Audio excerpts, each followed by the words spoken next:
What's up? Welcome to Bank of America Stadium. Right after the ACC championship game, it is done 45-7, Florida State over Duke. With the Chronicle's Daniel Carp, I'm DSB Sports' Danny Nolan. And Dan, when you look at this game, Duke really competing hard in the beginning, but in the end, just too much Jameis Winston and too much Florida State. Absolutely, Danny. Florida State showed why they're the number one ranked team in the country. They showed why they deserve to be playing in the BCS national title game. And Jameis Winston showed why he is the front runner for the Heisman Trophy this year. Just too much famous Jameis in this one. You look at 399 yards of total offense he accounted for and 4 touchdowns. He was a slow start for the game for him, but he absolutely dominated the second half in this Duke defense. You talk about that one play where he literally jumped over the Duke defender. That was pretty, representative of the whole entire game for Duke. But they did start off well, especially in that first quarter. Scoreless game and only 17 points in the first half. What was the key to Duke really slowing down Florida State in the beginning? Duke put a lot of pressure on Jameis Winston early. They were very aggressive defensively in the first half, and that's something that as they had to stay on the field longer, play more plays, the defense started to get worn down. It just was not sustainable for the Blue Devils throughout this game. But you look at that first quarter defensively, probably about as good of a defensive quarter as Duke has played this entire season.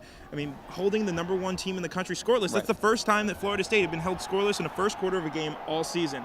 And Duke was able to do that tonight on a national stage in the ACC title game.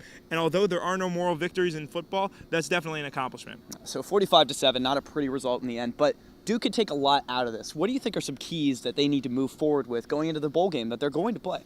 Well, I think one of the things that's interesting is that Duke's juniors and seniors who have been around this program for 4 or 5 years have been talking a lot about the pain of enduring a 3-9 season. And during those 3-9 seasons, they experienced a lot of blowout losses just like this, playing against teams like Florida State and Clemson, getting absolutely shellacked, sometimes in front of the home fans at Wallace Wade Stadium. Duke's freshmen and sophomores haven't had to experience that. They've entered a relatively successful program, a very successful program compared to where it had started a few years ago. So I think enduring a blowout loss like this, however painful it may be, is going to give the young players, the future of this Duke program, more perspective of the Blue Devils' past. And going forward, I think it's going to be a very valuable experience for them, one they definitely won't forget. So a tough loss in the ACC championship game for Duke, but once again, a magical season for the Blue Devils thus far, and they are going to compete in a bowl game. We do not know which one it will be yet, but you know that Dan and I will have the latest for you on 4 Downs later this week. So for Daniel Carp of the Chronicle, I'm Danny Nolan of DSB Sports. We'll see you guys later.